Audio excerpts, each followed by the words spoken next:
தொழுகையில் அடித்தது வந்து அது கண்ணா தான் செஞ்சது. நீங்கள் நான் கூட கேட்டேன், இருக்காரு அவரை வேணா கேளுங்க கூட சொன்னேன். நீங்கள் எங்களை என்னைய சொல்லாதீங்க, நீங்கள் அவரை கேளுங்க.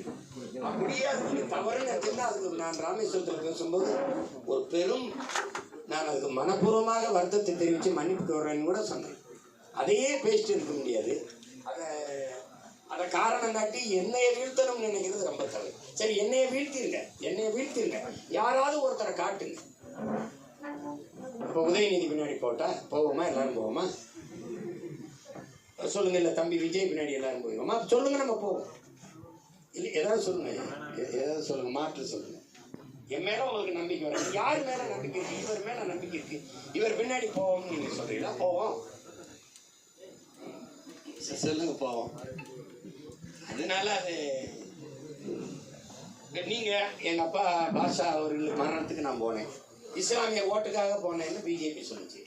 அப்ப நீங்க யாருமே பேசுறீங்க, என்ன ஆர்எஸ்எஸ் கைது சொன்னா என்னை பிஜேபின்னு பிடிஎம்னு சொல்ல. நீங்க இப்ப அரசு சொல்லல.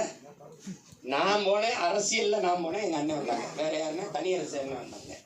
வேற யார் வந்தது?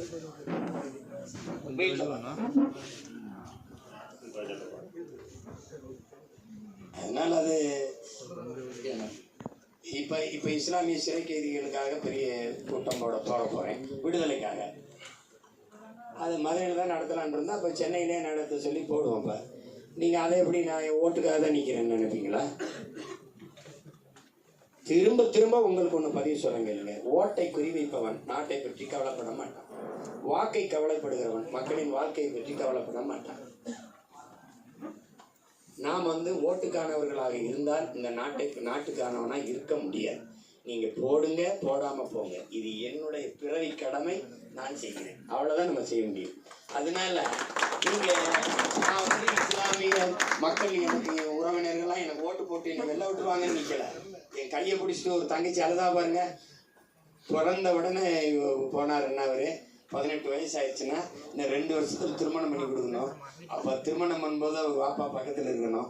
அப்ப நீ அதுக்காவது அவரை வெளியில் எடுத்துட்டு வந்துருன்னு கோவையில என்னை கைப்பிடிச்சு அழுதா பாருங்க. அவளுக்காக தான் நான் மறுபடியும் விடுதலைக்கு போறேன்.